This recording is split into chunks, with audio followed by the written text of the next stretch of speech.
अर्ज देखील दाखल करण्यासाठी आलेला आहे. काय संदेश द्याल तुम्ही फाटकी साडीचा नेसून काय संदेश देण्याचा प्रयत्न तुमचा? माझं पूर्ण सोलापूर शहराच्या लोकांना एकच विनंती करायची आहे की जे लोकसभा निवडणूक चालू आहे, आपण बघायला बघतो की प्रत्येकजण प्रत्येकच्या प्रमाणे शक्ती प्रदर्शन वगैरे करायला बघतात. आपण तसं शक्ती प्रदर्शन वगैरे न करता ज्या काही सोलापूर शहराच्या नागरिकांच्या ज्या काही प्रश्न आहेत ते सोडवण्यासाठी मी जे दाखवण्याचा प्रयत्न करत आहे की आज सोलापूर शहराची अवस्था एक फाटकी झालेली आहे. गेल्या अनेक 40 वर्षापासून आपण प्रत्येक जणाला निवडून दिलेलं आहे. त्या निवडून आल्यानंतर अनेक जणांनी आपला स्वतःचा स्वार्थ साधलेला आहे.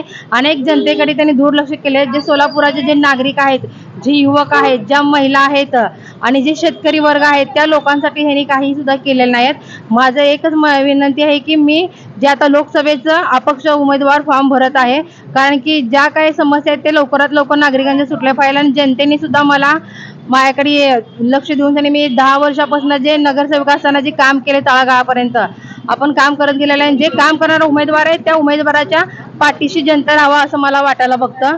आणि अजून एक दुसरा मुद्दा म्हणायला गेला तर आपण बीडी कामगारांचा सुद्धा प्रश्न खूप मोठा प्रलंबित असल्यासारखा आहे. त्या महिला दिवसभर काम करायला बघतात, त्यांना किती 200 रुपये पगार राहायला बघते. असं न बाळगता ज्या काही रोजगार आहेत युवकांचे म्हणा, पुण्या मुंबईला जायला बघतात, त्या पुण्या मुंबईला जायचे युवक आपलं विमानतळ एवढं मोठं असताना ती विमान सेवा चालू झाली नाही. मोठमोठ्या फॅक्टऱ्या काम करायला यायला तयार आहेत सोलापूरमध्ये, पण कोणीही तिथं दुर्लक्ष करत नाहीत.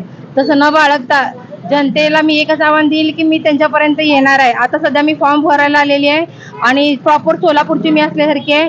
कुठल्या उस्मानाबादची नाही ना कुठली बीडची नाही आहे, मेन सोलापूरचे. सर्व नागरिकांना माहिती आहे की फुलारे मॅडम काय करू शकतात काय नाही.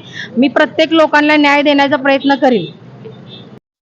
आपल्या शहरातील ताज्या घडामोडी पाहण्यासाठी हल्ला बोल भारत न्यूजला सबस्क्राईब करा आणि बेल आयकॉन प्रेस करा.